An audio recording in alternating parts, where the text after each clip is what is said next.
Hi, my name is Kathleen Richardson and welcome to the Feminist Ethical Dialogues. Today we are going to be talking about deepfakes and VR pornography with Genevieve Gluck, and who we've had previously on as a guest, who does extraordinary work with women's voices. She's a feminist, writer and campaigner, and she's also has a view to write a book on this topic, and I think she definitely should. And just to remind you that the campaign against porn robots, we look at new technologies and the way in which new technologies are harming women and girls. So these feminist ethical dialogues are looking at the ways in which different technologies are impacting on women and girls. And before I hand over to Genevieve, I just wanted to say that you've actually change something in the world, because as a result of an article that Genevieve wrote on 4W, for women, which I recommend everybody check out, app fetishizing forcible transitioning of kids, available on Google Play. Unfortunately, this app is still on it, but it features pornographic, pedophilic imagery about forced transitioning of children into trans children, and actually it had a number of vignette stories as part of the app, and one of the stories featured Molly Russell, who was a schoolgirl who committed suicide when she was exposed to self-harm images online. And as a result of reading Genevieve's article, I contacted the solicitors that represent Molly Russell's family, and they contacted me and told me, you know, they were very pleased that we brought them the matter to their attention, but they also have now had her image removed. As I said, unfortunately, the app's not removed, but at least her image has been removed. That's a step. So that's really thanks to your work, Genevieve. So well done. You've actually done something. Now, something else that might interest our viewers is the solicitors also said if they know of anybody who this happens to again. So if you find that your image or your child's image is being reproduced on a porn site or is being represented in a porn doll, let us know, and I can put you in touch with the lawyers and they can see whether there's any form of legal redress. So without further ado, I'm going to stop sharing my screen and hand over to you. And I'll turn off my camera while you're talking. And when you finish your presentation, we'll have a dialogue at the end.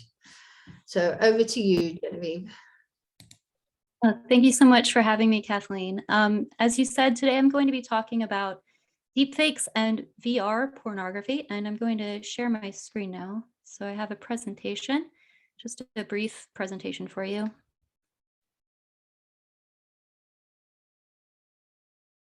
Okay, so we're going to start by looking at deepfakes and what they are.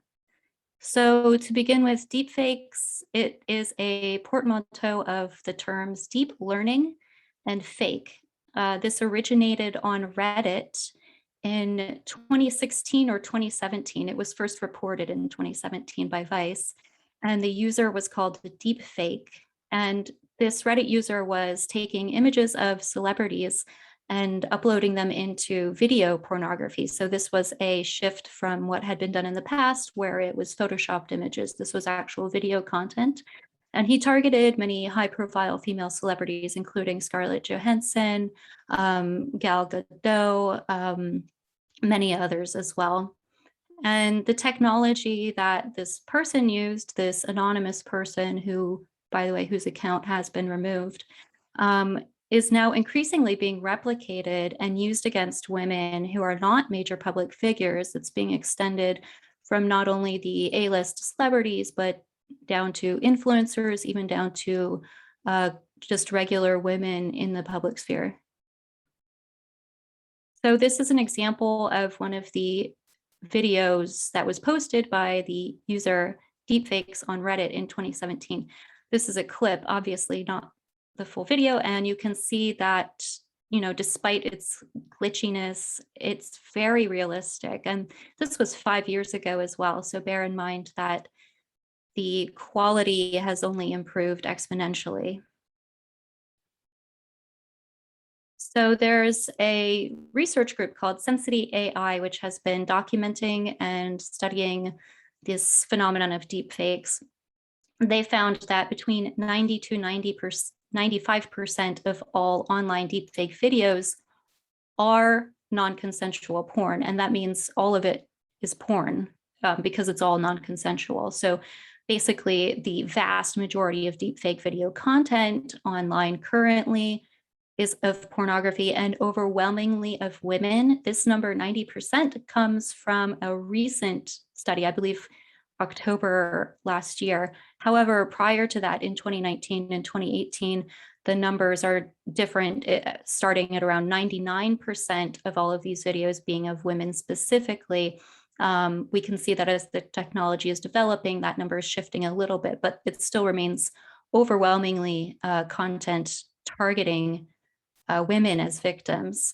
Another statistic, which I neglected to put here, is that a lot of these women are Korean celebrities, so K-pop idols as well. They represent a vast amount of the victims.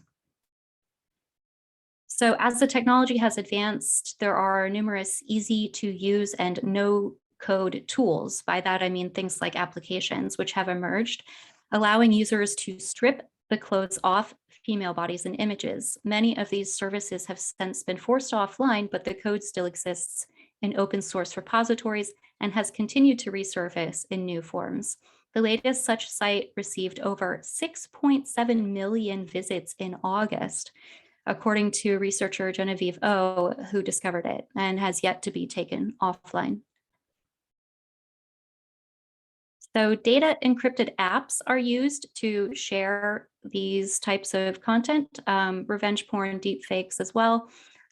Telegram is one of the most popular apps for distributing deepfakes as well as requesting. So users might join one of these channels and also make requests for what they want to see. The same goes with Discord as well. There are Discord servers, and I'm sure many yet to be discovered, which proliferate this content. There has been one prominent example that has been discovered, but due to the private nature of Discord, these are difficult to track. And as I mentioned, users in these groups can request custom-made pornography from photos. And actually in 2019, end of 2019, Samsung developed the technology to make videos from a single photograph rather than using video of a person, whereas in the past, celebrities were used because there was video content of them.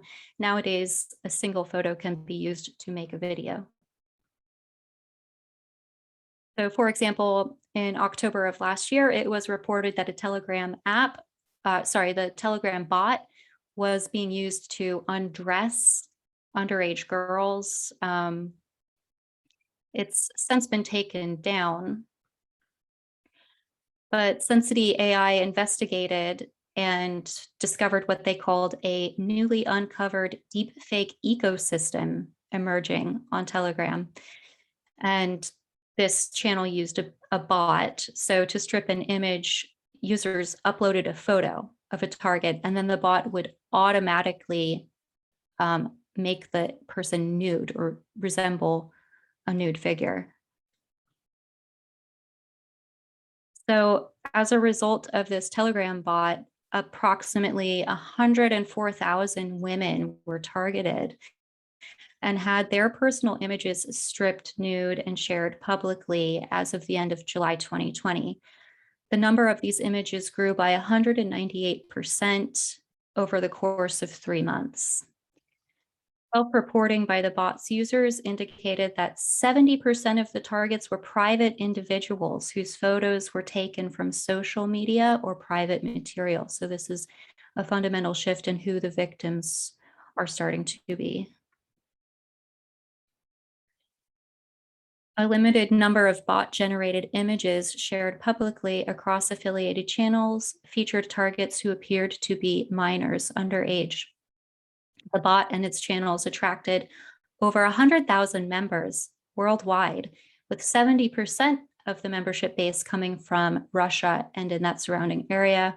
The bot received significant advertising on Russian social media.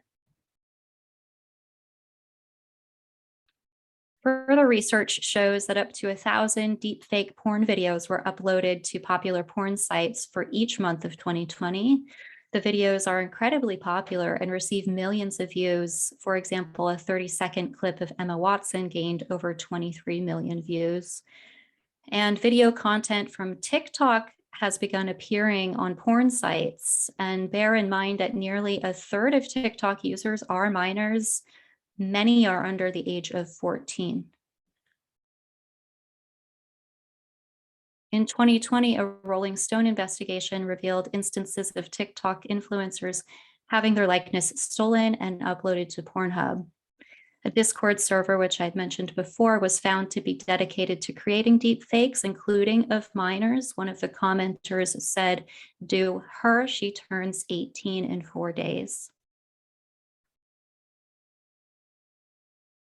So recently, in this month, a Taiwanese YouTuber was arrested for selling deepfake pornography of female influencers through Telegram. Zhao Yu netted almost $500,000 from the sale of this content, and among his victims were 3 female politicians who are now calling for laws to be implemented to protect against this type of exploitation.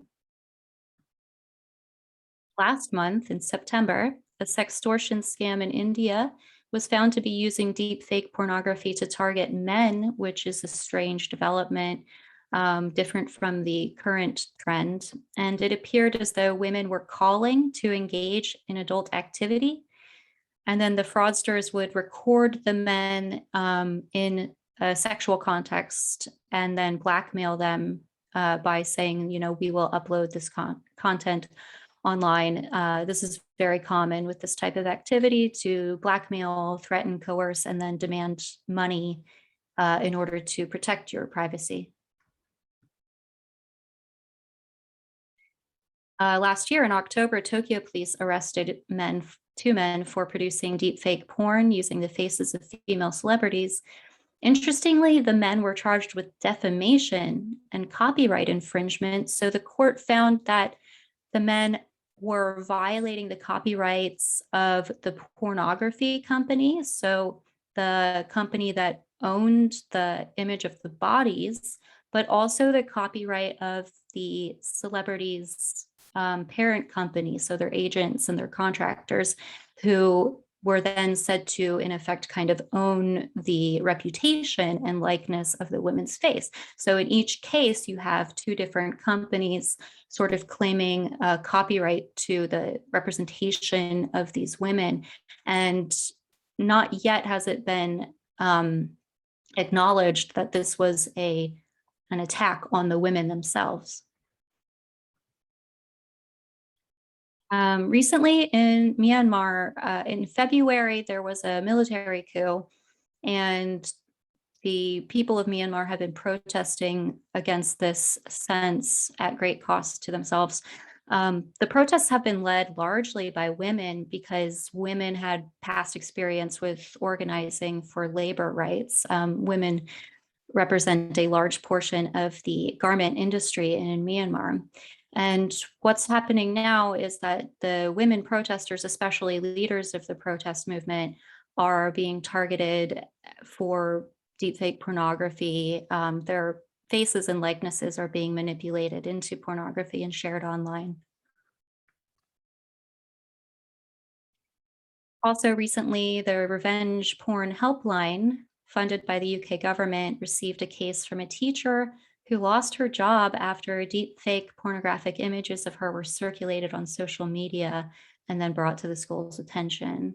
I just want to point out here something that I've said before, I want to keep saying, is that if pornography was truly empowering for women, there would be no concept of deepfake or revenge pornography. The intent of this pornography is to punish, shame, humiliate, and degrade. If pornography was not inherently degrading, then this concept could not exist. I want to point that out because there is somewhat of a movement now to relabel what's called revenge porn.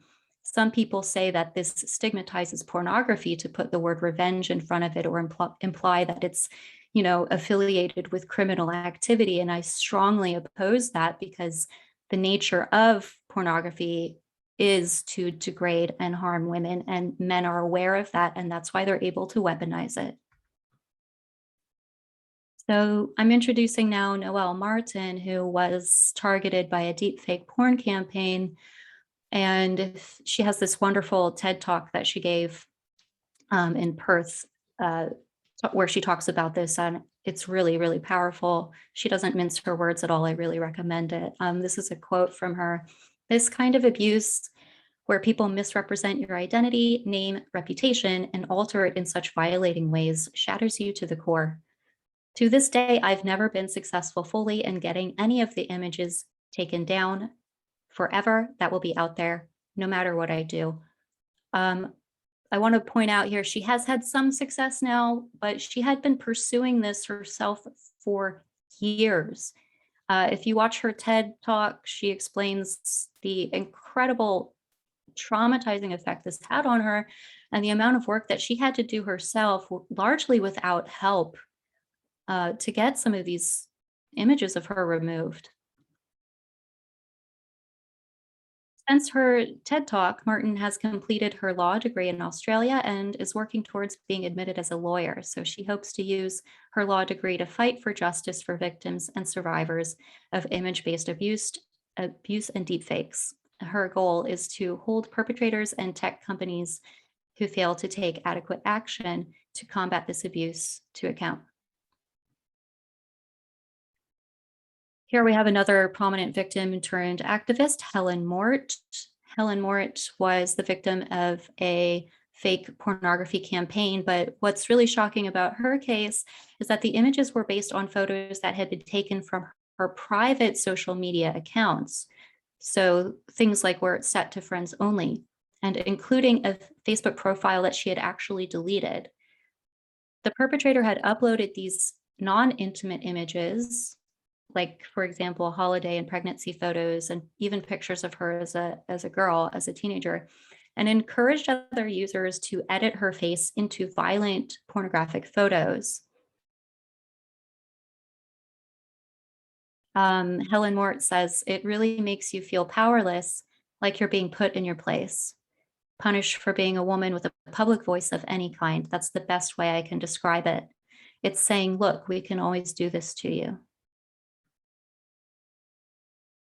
Another woman who's fighting for changing laws to protect against this kind of abuse is Danielle Citron, who's a legal scholar, and she wrote a book in 2014 about this topic called Hate Crimes in Cyberspace. When you see a deepfake sex video of yourself, it feels viscerally like it's your body. It's an appropriation of your sexual identity. It feels like a terrible autonomy and body violation. The laws are not yet catching up with the technology. That's a real concern of mine, the fact that the technology is advancing so rapidly and many countries don't even have laws to protect against this, no legal recourse for victims. And as I mentioned, the Taiwanese YouTuber earlier who was arrested even, for making deepfake pornography of politicians, he was released on bail. So he's not currently in prison. So while he's awaiting trial, he's been released. It's just really not taken seriously by many lawmakers currently, with very little exception. Fortunately, along with these other brave women, there has been more pushback. For example, a Chinese woman recently who uses the alias Tisiphone, I think I pronounced that right, a Greek goddess of vengeance. discovered a video of herself had been uploaded on Pornhub without her knowledge and has founded an app for victims of non-consensual pornography. So she found the video of herself after a friend told her about it and is now working with a team to create this AI-based app, and it's called Electo AI. So again, named after a Greek goddess of fury. And this is the logo, Electo, which is, I think, currently in development. Okay, so now I'm going to switch over to talk about VR pornography. There's limited research about this currently, so I'm going to be sharing a bit of information, a little bit of background first. So to begin with, Pornhub created the VR video category in 2016. One of the things that shocked me when I was looking into this issue is that this is already here. I had thought VR pornography was something that would be coming this year or next year possibly, but it's already here and it's already happening. And it's been happening since at least 2016. Currently, pornography is the only sector of VR that's turning a profit for investors. We find commonly we can see this theme that pornography and the exploitation of women is a motor for driving technology. For example, Moscow-based startup, I do not know how to pronounce that, VRAYU,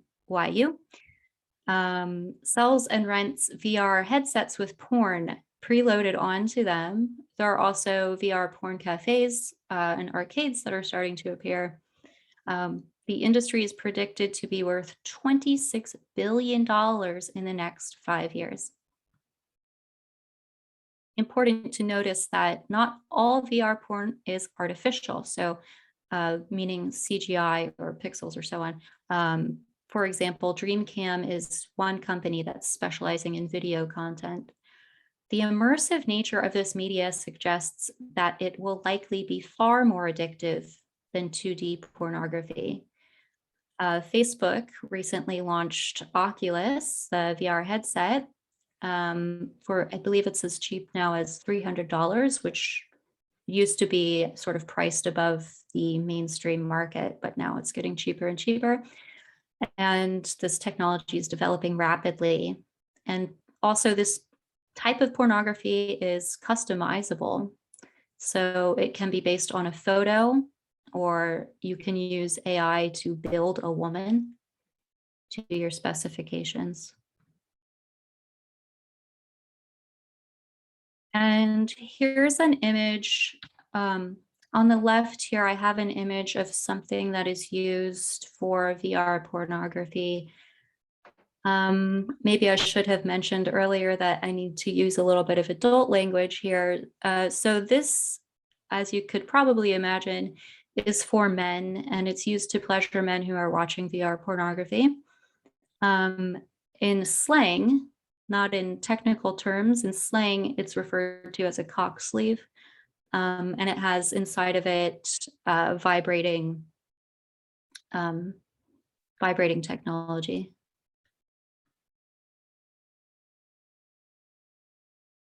Currently in development, we have tactile ultrasound, which is conducted through these small speakers that cause waves in the air and give the sense of touch.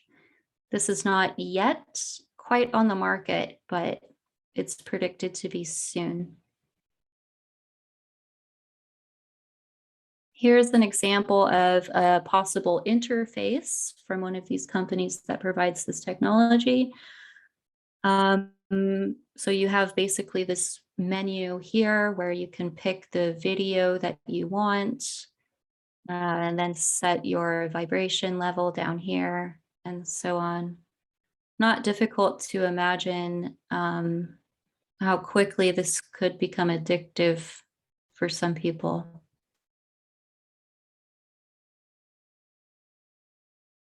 So the research that we have shows that currently men are much, much more likely to watch VR pornography content than women, 160% more likely. And particularly the age group 25 to 34 is more likely to watch VR porn compared with all other age groups. Recently, a study was published in the Journal of Sex Research titled VR Porn as an Empathy Machine.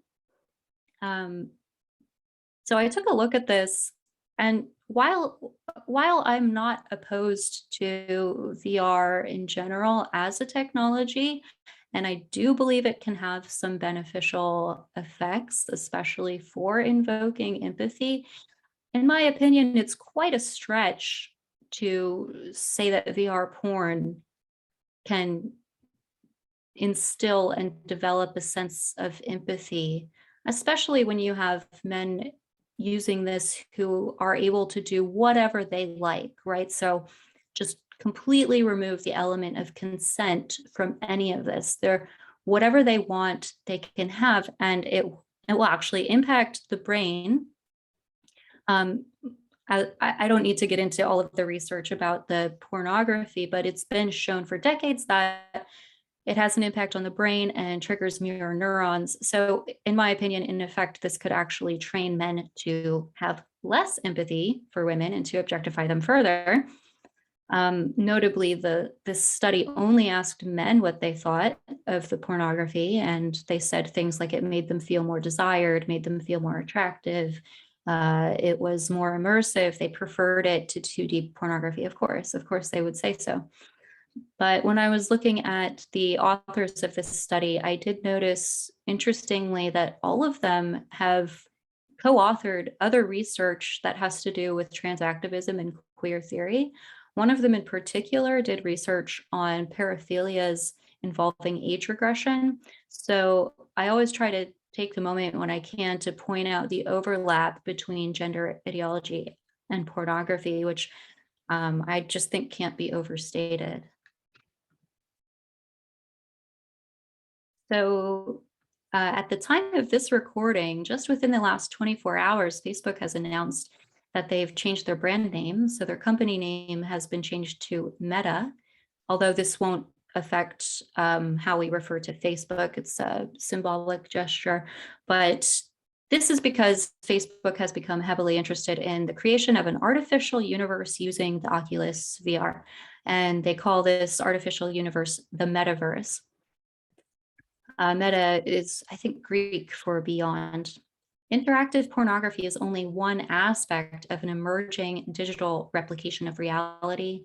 It's reasonable to assume that there will be massive multiplayer games where one can go to quote unquote have sex with another avatar using various devices.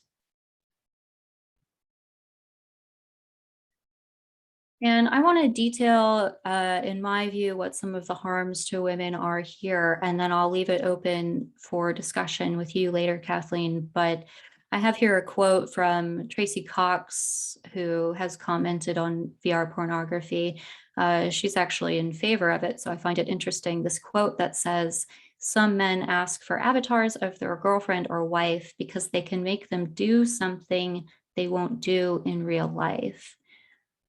Also, it doesn't even have to be a woman that a man knows. It could be any woman that he picks, that he could make them do something that they don't want to do. And I'm bringing this up because voyeur porn, spy cam porn, it's just increasing exponentially, and the victims are often unaware that this is happening to them. Recently, last year, 3 male judges in Tennessee said it was okay to film women in public without their consent, which was really shocking and largely uncommented upon in the mainstream media. There was a man who was following a woman around in a shopping mall, taking video of her. And when asked about it, he said that it was his intent to use it for pornographic reasons. And yet this was found to be okay, not criminal behavior in the opinions of these judges, who justified their opinion, their decision, by basically insinuating that women could do it as well. They said something along the lines of, now that everyone has a phone, she can record in public also, something like this, which implied that women would be doing this when we know that that's really not what's happening here. And similarly, just last month in September, Tokyo ruled, this is from Japan, that it was also all right to take voyeurism shots of women in public so long as she was wearing pants. So if she's wearing a skirt, not acceptable. If she's wearing pants, that's fine. And again, this was a man who admitted to wanting to use this material for pornographic purposes, taking a photo of a woman's rear while she was in public without her consent. So among the many harms to women, to start with, creating a likeness of any woman. This means that any woman out in public anywhere or showing a photograph of herself online as a potential target. This would mean that we would have no expectation to privacy and bodily autonomy. We would just expect to be exploited against our will anytime that we show our face anywhere in public or online. It would drastically harm women's ability to be in the public sphere and to speak up. Already women are hounded across social media and sexually harassed. I mean, this would just make it so much worse. As well as the possible increased addiction would lead to increased violence against women. People often contest this correlation, but there's decades of research to back up the findings that pornography use, yes, does increased sexist attitudes towards women and violence against women. I just recently in India saw a case of a couple of boys, 11-year-old boys who were watching pornography and then tried to force a 6-year-old girl to act these out with them. And when she refused, they killed her. So we have to consider also the element of children who are being exposed to this type of thing. There's also the possibility of the sale of someone's likeness as intellectual property. Will we now begin to copyright ourselves and sell ourselves? There's also the element of blackmail, coercion, threatening, taking a photograph of a girl from social media, threatening her to, for example, to have sex, and saying that you would upload these photos online if she did not. And then there's the element which has been largely unexplored, which is what will happen after someone dies to the images of them online. So your right to your own likeness can only last as long as you are alive to claim it. But if you are not alive to claim or to fight back, what will happen to your image then? And will it be free for anyone to use? I have here an example of this, which happened recently. I believe this was in 2019. Lauren McCluskey. So she was a university student in the state of Utah. She was shot and killed by a man that she had been dating who was blackmailing her with revenge porn. And by the way, this man that she was dating was a registered sex offender, but he hid this from her by changing his identity. So again, we can see here that changing someone's legal name and legal status and legal identity grants control and power to sexual predators. After she died, the police officers who were involved in her case shared the photos amongst themselves. And one of them had commented saying how delighted he was that he could see her naked anytime he wanted to. This actually resulted in a change to the law in the state of Utah, which would allow legal recourse for the deceased and for family members of the deceased in this case, which needs to be addressed and talked about more everywhere.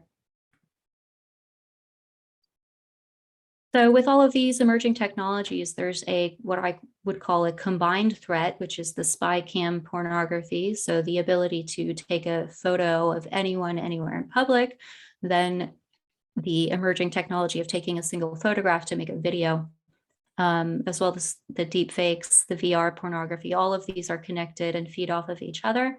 And it's my opinion that this kind of technology poses a fundamental question about women's right to our own likenesses, our own resemblance, and not only ourselves as individuals, but as a class of women. So as we can see that most of the deepfake porn is of women, and most of the people doing this are men who are making incredible profits from doing so.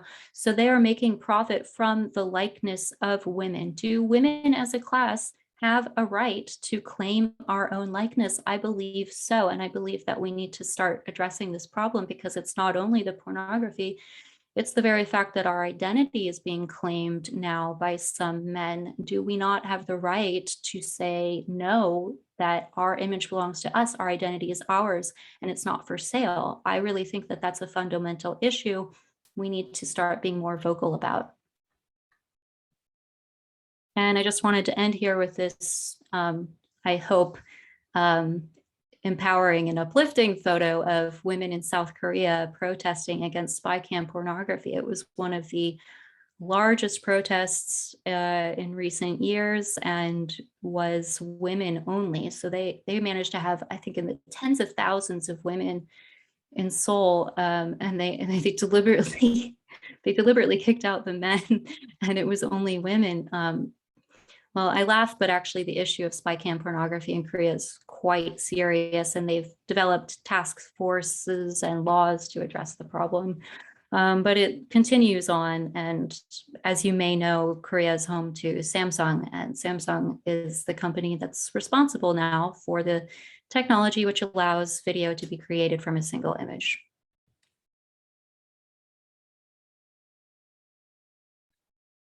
Okay, that's all from me. So I'll open it up now if you want to talk about some of the impacts on women. Yeah, well, thank you very much for that. That was extraordinary, as usual, from you. Amazing presentation.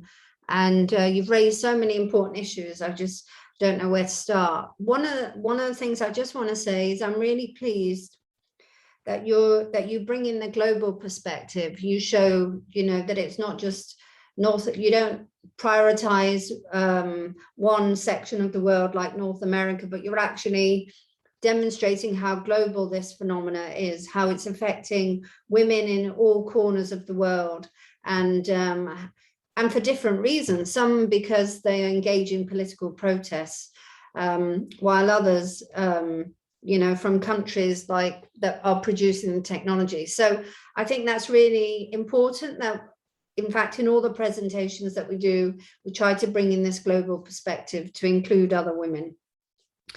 So I guess what links all these technologies together is pornography. So I think the first thing we've got to do is really establish what pornography is. How do we see pornography? And I think once we've done that, we can then discuss what I think is where I think these technologies, imagine all the things that could be created, these technologies are created. So there's something about an aberration, I would say, in masculinity, in male sexuality, an aberration that is actually producing all this horror in the world. So what would you say pornography is? I know you used a kind of definition earlier, but if you could just recap what you think it is. Well, fundamentally, it's the depiction of sexual acts, although I think that's how laws tend to define it. But there's some speculation that things, like statues in the past, Greek statues and so on, were actually intended as a type of pornography depicting nude women, like, you know, like the Venus de Milo, things like this. So it depends on the definition, but I guess what I want to say is there's this tendency among people who support pornography to say that it's always existed and it always will exist. And yet, for me, there's no comparison between the Venus de Milo and what's happening on Pornhub, where you have women being bound, gagged, and choked. I mean, so to say that pornography always existed ignores the fact that this technology hasn't always existed and that it wasn't always real women who were being harmed. So I would put my focus on the fact of recorded, using women, real women's bodies. And then that also makes me question, you know, now about like fake pornography or animated pornography. For example, in Japan, child sexual abuse is still legal if it's animated because they're not involved in it, but we know that it still shapes attitudes towards children. I don't know if I really answered your question though, like directly the way that you wanted, but. Yeah, well, I think we can keep coming back to this question because, you know, we live in a world where porn now is shaping our, I think porn is a form of politics, and the politics that it articulates is male dominance and female subordination. You know, pornography is a graphic subordination of women primarily, but also girls, children, you know, I mean, boys as well, also animals, and the kind of depiction of it takes place against women and girls and animals and boys, but it also can take place as representations, if you like, of that abuse that takes place. And I guess what is I do not see pornography as related to sex or sexuality at all. I see it as it's like it's a tool to kind of assert male dominance. It allows men to feel powerful in the world. I guess many men, you know, the fact that it's so ubiquitous and it's so common now strikes me that men, it might be the only source of power they actually have in their lives, you know, that they lack so much power in their lives that unless they feel like they're seeing somebody subordinated, a woman being subordinated, and can act out some kind of harm on someone, that they are not deriving any sense of power. And they're obviously, that's connected with how they orgasm. And so what that, you know, that kind of idea is being just copied and reproduced in these technological forms. And what was interesting about your presentation as well was that there seems to be a growing number of men now who are unable to find intimate partnerships. You know, they're not forming relationships with women. This is a big problem in Japan and other countries in the world, but also it's happening in North America with the incels. So you've got this growing population of adult and early adult men who are not engaging in relationships, who are themselves immersed in these online forums and online environments, who are kind of either using the apps or developing them and the technologies.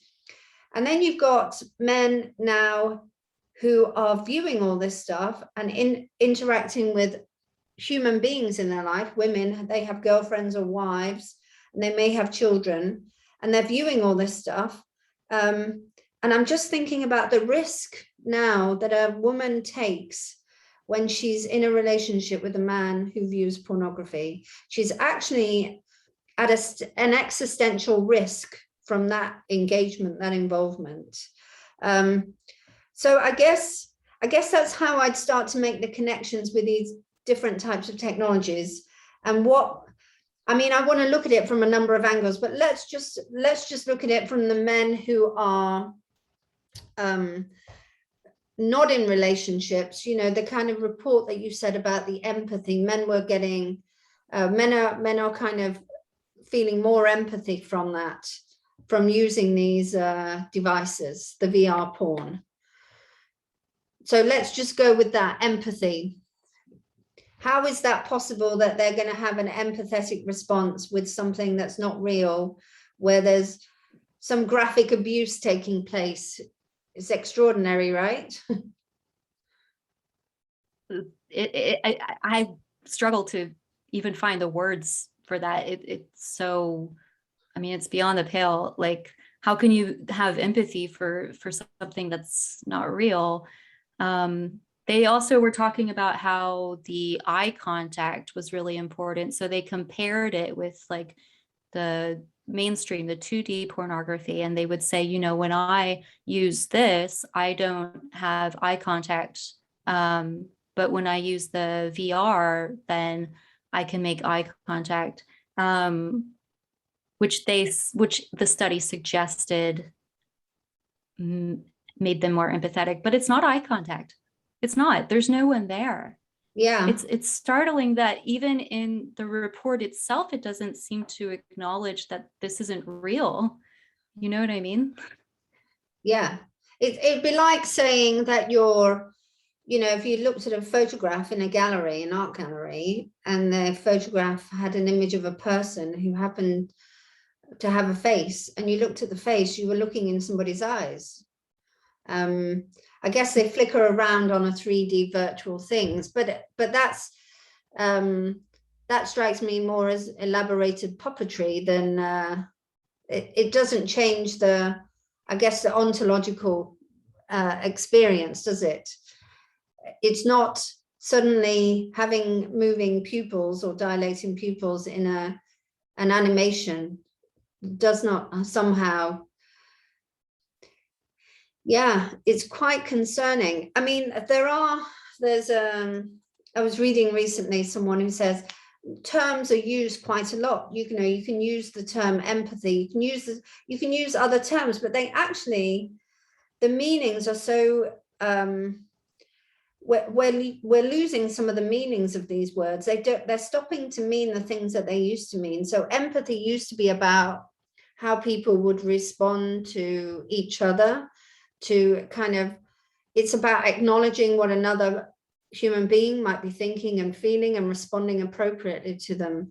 And it's just like these words are being colonized and then applied to how men are using pornography in virtual environments. But you picked up a good point about the queer theory and gender ideology and its connections with porn. Perhaps you could elaborate on that a bit more, because I think that's a really important connection. Before I do, I just wanted to make a comment there about the empathy, which is that I find it interesting that VR technology is being used in this way. So for example, there was a VR video that was shown at the UN a couple of years back that was designed to promote empathy, to put the politicians into the shoes of someone in Syria, in war-torn Syria. So that it was designed to make you feel as if you were a person who was suffering the same experience. So that's a known benefit or feature purported to be, right? Mm. However, the negative aspect is said to not exist, that it could then train you to not have empathy, is something that's being said not to exist. And more than that, this research is getting ahead of the curve to kind of insist that it does.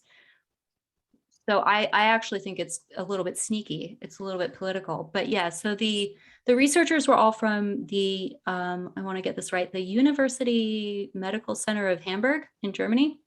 Yeah. Right. So Germany, right? Yeah. I've been following a lot. I've been following a lot of the VR stuff and about therapy, how it can be used therapeutically for certain things like this with empathy. So in one example that was shown, it was a father who was violent towards his children, but in the VR version of the experience, he was in the role of a little child, and and someone was shouting at him. So he got a sense of how scary it must be to be a child in that situation, with him being a grown man and being angry towards his child. But I don't think you need VR for that, right? You could just have a theater setup. You could role play in real life. You don't need to have these expensive technologies in order to have that effect. I mean, you could have some effect, but I think ultimately, well, I kind of feel like what seems to be happening in a sense is that this technology is driven by the pornography, so they have to find a way to justify it. yeah.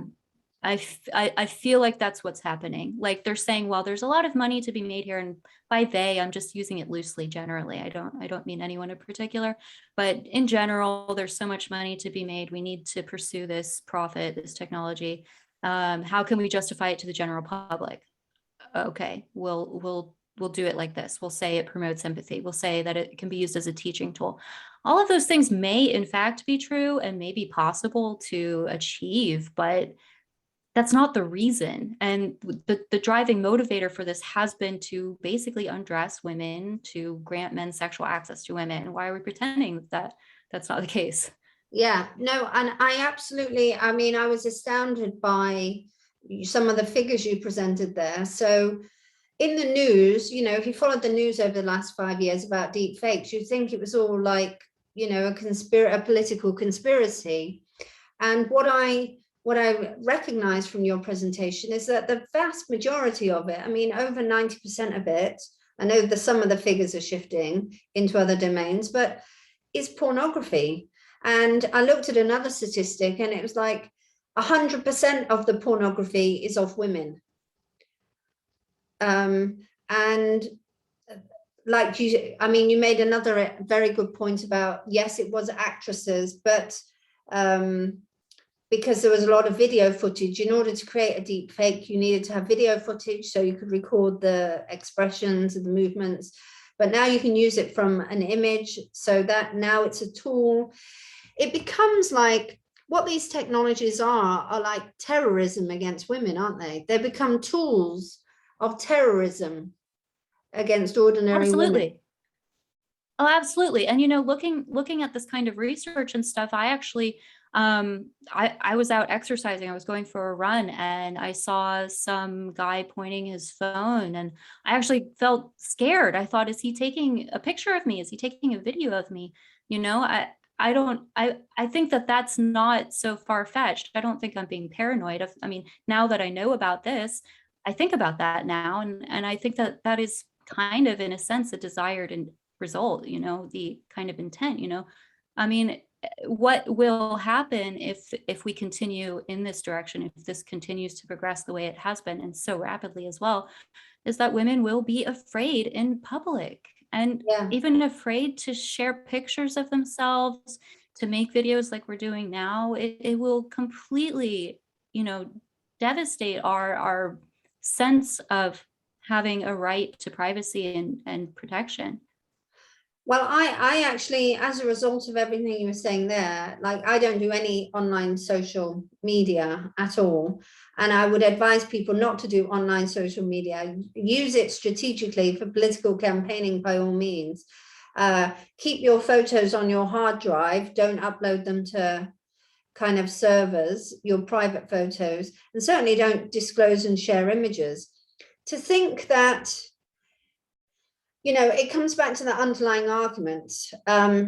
It's not the technology, it's the people's use, it's men's use of the technology that's harmful. Okay, some women do cybercrime and other things, but the vast majority of it is men. And as we know with this, the vast majority of the depictions are of women being graphically subordinated, and the men who are aroused by that subordination, they feel a sense of power. Just before I move on, something that just occurred to me about the empathy, because in a book by Simon Baron-Cohen, actually, he talks about 0 degrees of empathy. I mean, he claims that it's part of the masculine makeup. not to have empathy. Men have less empathy than women. That was their idea, because apparently women are all empathizing and men are systematizing, making sense of the world by making connections between abstract things. And the definition of empathy is if you see someone who is experience pain and suffering, the appropriate human response to pain and suffering is to feel distressed yourself. You know, you start to feel the distress of the person who is suffering. Now, in these pornographic videos, the women are in extreme distress. You know, sometimes they're crying. Of course, some of them are smiling. I was actually reading something when they used to have slaves in ancient Greece. In the women who own the prostitutes or in the prostitution brothels, they would put twigs inside their mouths so they always looked like they were smiling. So even if the women were being raped continually by the male slave owning citizens, they would have this like artifice that they put in the mouth so that the women always look like they were smiling. And similarly, the women are obviously smiling in those images, but they're not,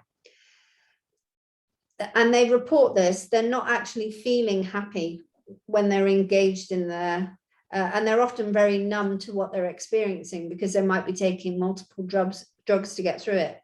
So this kind of idea that empathy, you can see someone suffering and in pain, and yet you can still be empathetic by continuing to act out a behavior towards them that might continue that pain, is extraordinary, really. It's like a complete redefinition of empathy.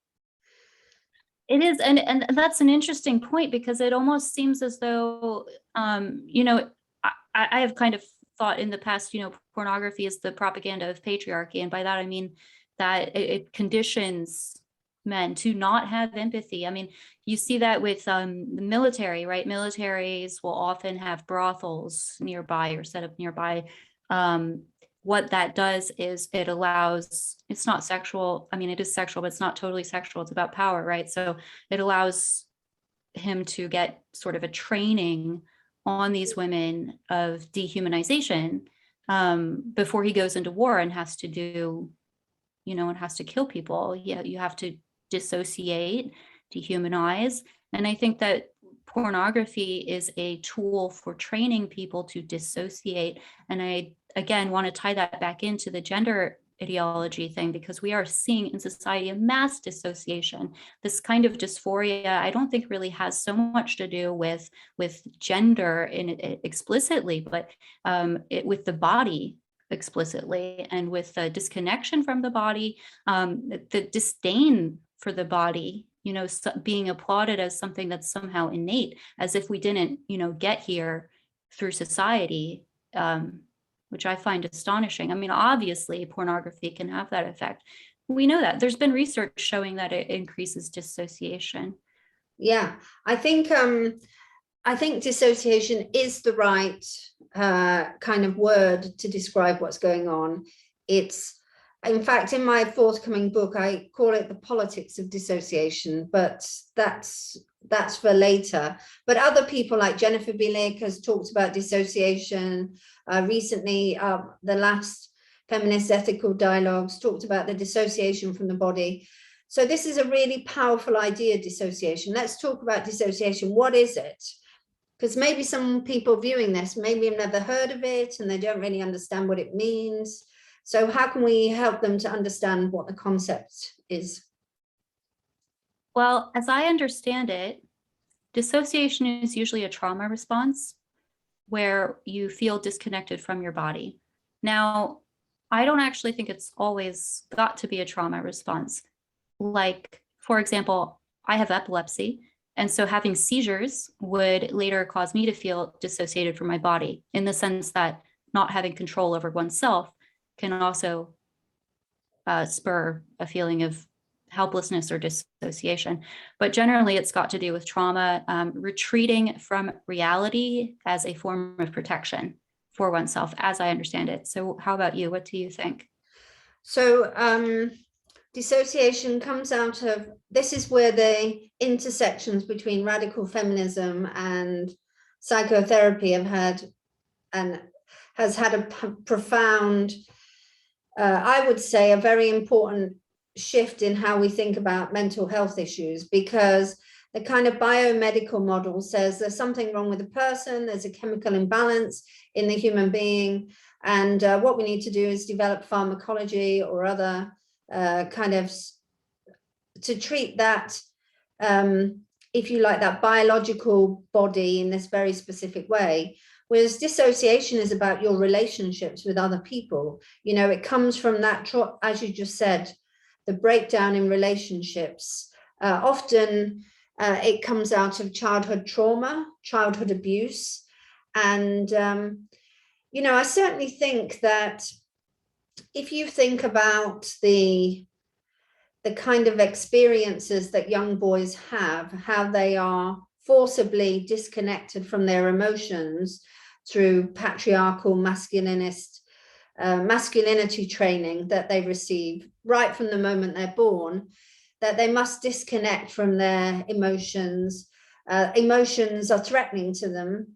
The only ones they're allowed to display are aggression.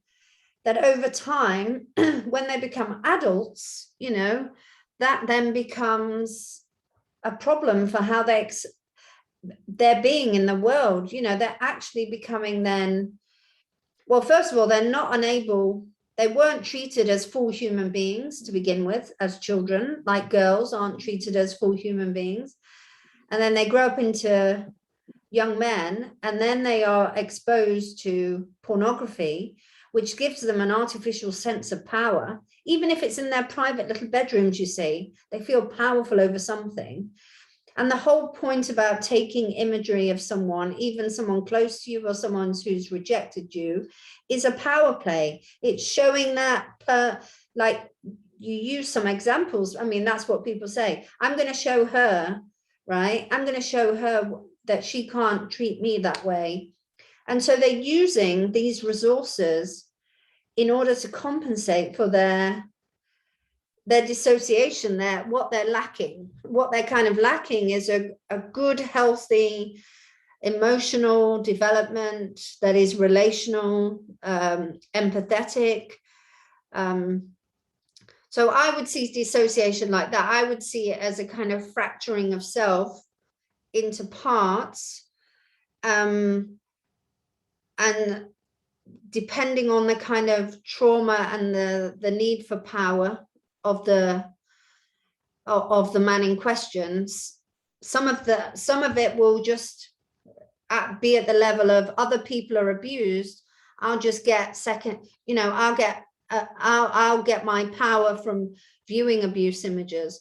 Whereas some men go further than that, and they want to actually torture other human beings for pleasure. So it's a complete detachment from relationship, from empathy, from being with others.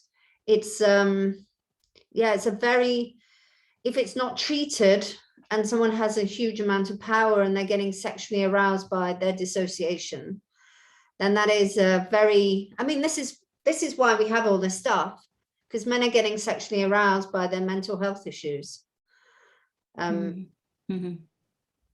But we'll keep coming back to dissociation, because I think what is important to me is that some of our mental health narratives have always focused particularly on populations with the least power, like women or people of color, you know, have been overrepresented in the mental health system, because anyone who spoke out of turn needed to be put back in their place. And psychiatry was a very good strategic instrument for doing that. Whereas dissociation is not about that. Like a trauma, a kind of trauma therapeutic paradigm says, if people are engaging in harmful behaviors in the world, there is probably some reason for it. And the reason for it is rooted in their own experiences and their relationships with others in their lives. Now, unfortunately, I think the trauma recovery can be as useful for men as it is for women who sometimes experience and receive it. I don't know where you stand on this, but yeah, I think it's as radical feminists, either we believe that kind of men can change, right? That these behaviors, that they can stop watching porn, right? They can actually withdraw from it and stop watching it and try to seek help for the real problems they have in their lives. Or we just believe that this drive of men is so powerful that there's nothing we can do about it. And all we can do is just keep trying to warn women, which is what you've done today very, very well, but also try and change the laws so at least there's criminal prosecution for anybody who does move in this direction. Where do you sit on this? What do you think? I think that for me, the best approach is education, and that I do think it is possible for men to change. Now, I know that there are people who would disagree with me about that, but I think about our options, right? So our options are to try to create change or to otherwise be on the defensive constantly. And that to me feels a little bit hopeless. And I have in my life personally seen people change as well. So I not only believe that it can happen, I've seen it happen. Me too. I've seen people change, yes. The will has to be there, of course, obviously, but you can instill that will in someone through education, I think. Yeah, and empathy. And we're not going to, if we kind of destroy the meaning of empathy to mean what you might be sexually aroused by and whether you're having a good time.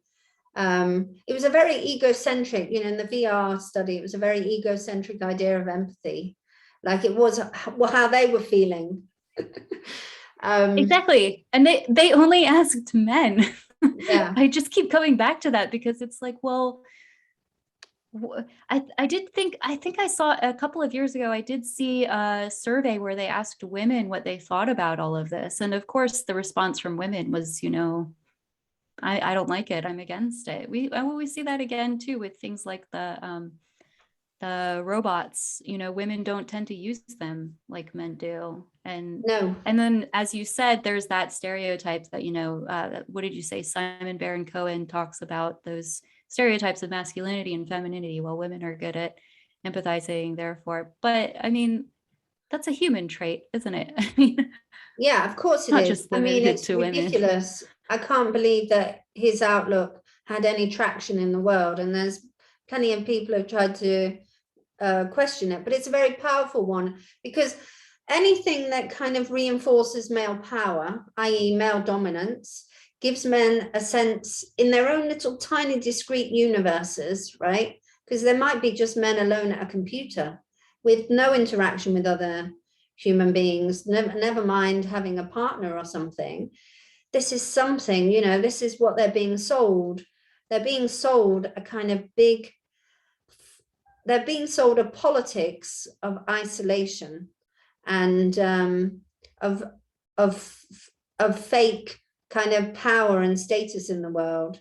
And then I guess the worrying thing is that everything we've just described here, well, you've described,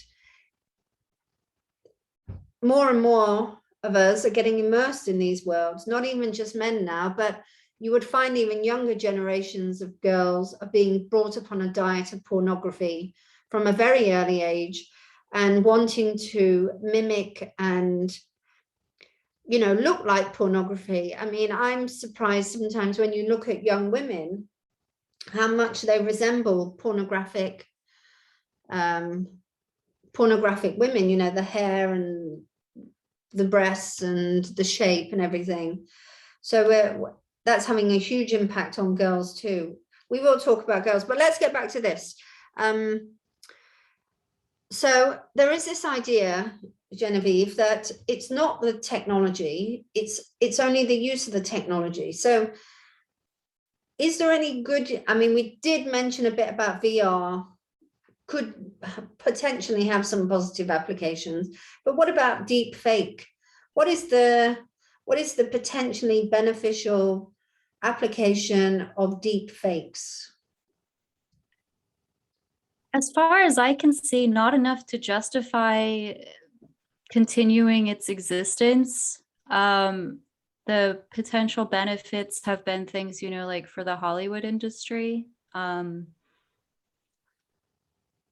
think, again, they're really kind of scraping the bottom of the barrel to find a reason to continue with the technology. Like, we could, you know, do CGI effects or things like this. I did see recently there was an interesting case in Japan where a man actually like depixelated pornography using this technology. So it was censored deliberately and he turned it into pornography. So I can't really see that any benefit outweighs the threat to society. I mean, leaving apart the awful harms of deepfake pornography, the other aspect of it is that you can no longer trust your eyes anymore. Online. We won't know.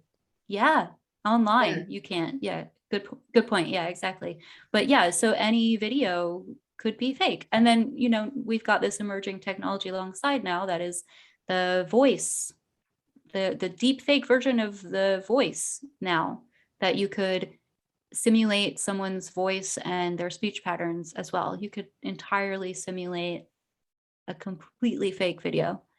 I can't see anything that can justify that.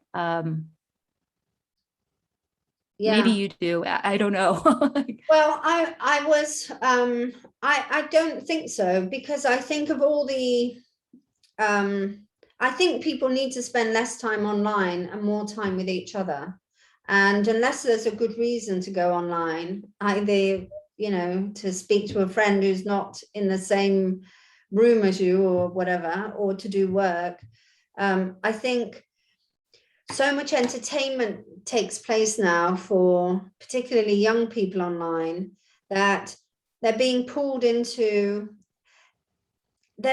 you know, as far as I'm concerned, pornography is a politics.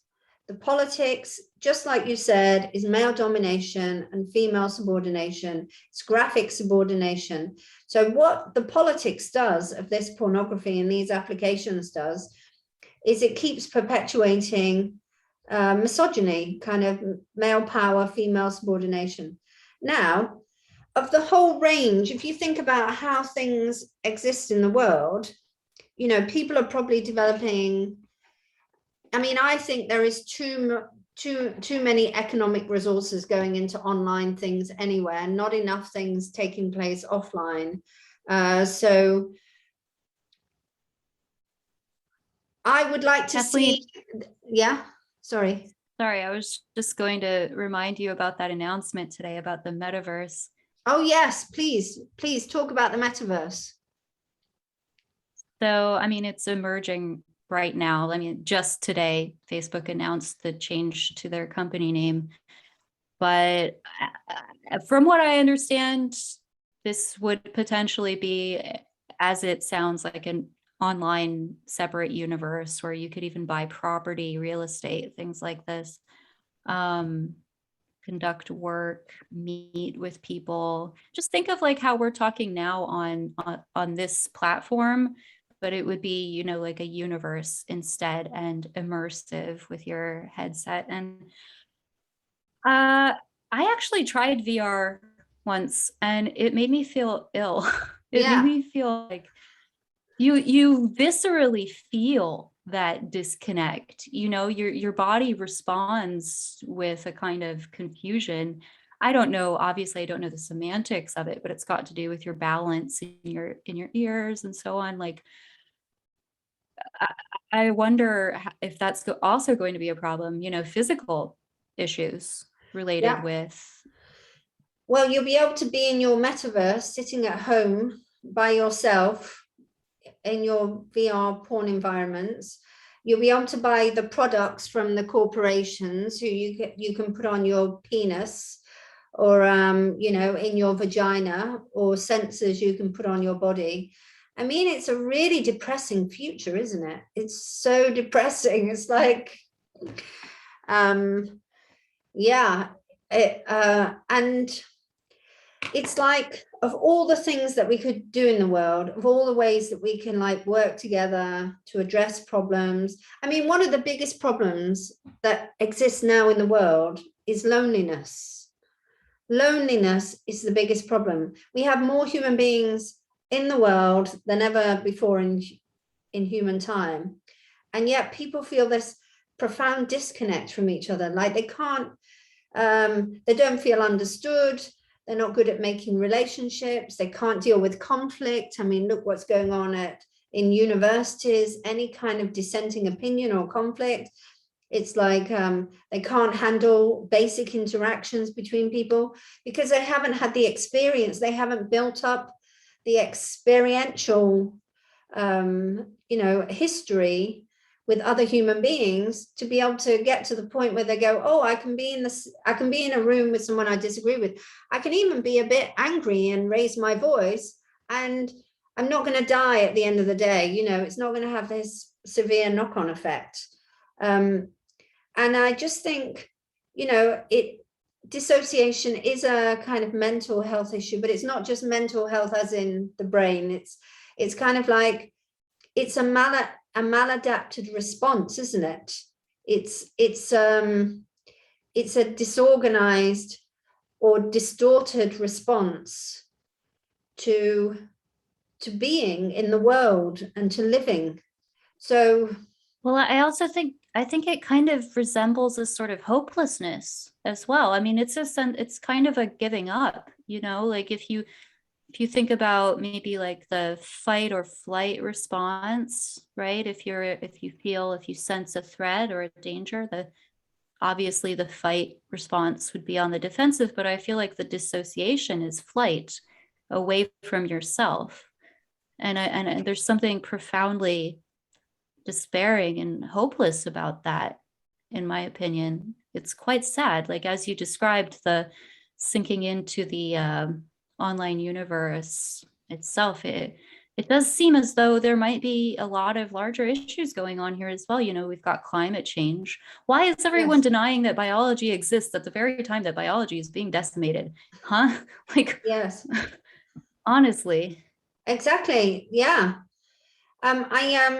You know, I think gender ideology and a lot of these tech guys who are creating these technologies, and it is mostly men, all the women there as well, they're really into these ideologies. They're really into queer theory and gender ideology. And it's because all of them, if you like, give them, it's like corporations don't need humanism, right? They don't need the Enlightenment to be corporations. Corporations will attach to anything which enables them to maintain their position and control in the world, to maintain male supremacy and to maintain the property structure. And there's not one shift in the property structure between now and 6,000 years ago. It's, you know, there may have been some trickle down and some infrastructure built, but in fact, the pyramid shape, it's still a pyramid, but the people at the top of the pyramid are like using pronouns, you know, talking about uploading their consciousness into machines, wanting to create this alternative universe in art, in property, I would say, in things that they can make money from. You know, they don't want to build cities in the world. There's plenty of countries that could do with new cities, right? Sanitation systems, good electrical networks. If you've ever been to La Paz in Bolivia, it's, you know, it's pretty, it kind of looks like people just made it up as they go along. There's plenty of cities, plenty of space in the world where you could create these cities, but they want everyone to go online. They want us all to be alone at our computers. And yeah, gender ideology and queer theory and porno, that's why I think pornography is the politics that's driving it. Male supremacy, just reproduced over and over again through these technologies. Oh, absolutely. Absolutely. Yeah. Yeah, definitely. I mean, it just was revisiting Andrea Long Chu today because he's just been named a book critic for New York Magazine. But yeah, back to his quote where he says that pornography is the quintessential expression of femaleness.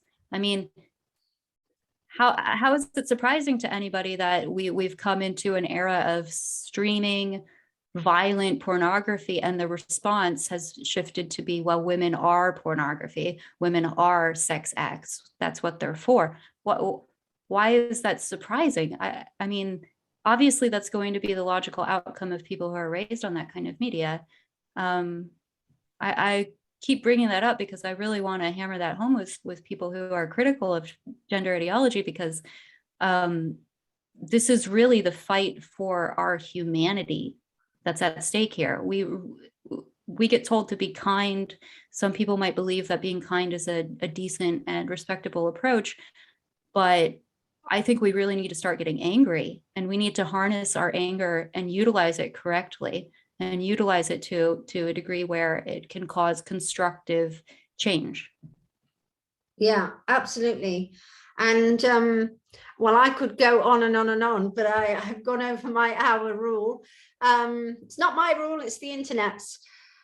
So why don't we think about a topic for our next one? Maybe the metaverse.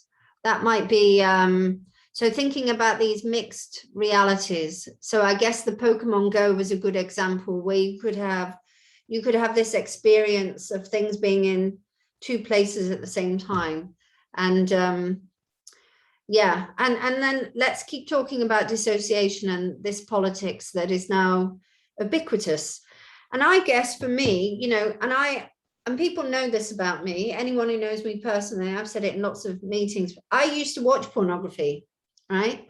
I joined a left-wing organization when I was 15 years old, who said that pornography was free speech, and that actually it was part of my power as a woman to watch other women being graphically subordinated. It wasn't until a kind of, you know, a reassessment of my own life and really thinking how horrific pornography is. You know, it was like I had a political awakening through radical feminism that enabled me. And I had some different relationships in my life, because if your life is filled with people who watch pornography, no one's going to question anything you do. No one's going to you're not even going to think there's anything wrong, because you're not even in an environment where anyone's asking you any questions about your practices. So as a result of this, I learned about radical feminist approach to pornography, and I tell you, it is accurate. Everything they said in pornography and civil rights is pornography. And the fact that a left-wing organization was the one that really groomed me into pornography as a young woman, I will never forgive the left for that. And this is where we're at. The rejection of pornography is going to be where political consciousness develops now. It's going to be the reaction against pornography. And I want women to react against pornography, but I also want men to react against it too, because if we're going to be in relationship with each other, we're going to build these communities outside of these corporate interests. You know, we've got to do it together. Men can't, women can't. I know there are some arguments for separatism, but I just don't think it's feasible if you want to bring about real change. So I'm going to hand over the last word to you. I want you to, if there's anything I didn't cover that you think, oh, I mean, there's so much in your presentations that I'm sorry if I didn't get to all of the different content, but is there anything you'd like to remind us of from the presentations? I guess I keep thinking about the fact that the the very concept of woman itself is now something that's being turned into a commodity. And I don't think it's a coincidence that it's happening alongside this phenomenon. I don't think gender ideology is a coincidence happening alongside this. I think they're fundamentally linked. And I think that we really need to reject both. But we also need to be aware that they are linked. That, for example, the gender movement is not a human rights movement, that it's a movement to take away women's rights, and that it is seeking to define women as pornography. I have seen some truly degrading, disgusting things posted by men who claim to identify as women, things I don't even want to repeat. And knowing that that's how they view us as pornography makes me wish that I could show everyone, but I can't because I don't want people to see some of the things that I've seen. So I want people to know that that's what we're up against, and we need to start getting really serious about it. And perhaps maybe not worry so much about infighting or things like that, which really conflict our ability to challenge this. I think this is the biggest, maybe the biggest challenge for women in modern history. And I think we need to start treating it as such. Yeah, and I agree. And on that note, thank you very much for today. And I will post it online very soon. And yes, join us for our next Feminist Ethical Dialogues. Thank you, Genevieve. Bye for now. Thank you.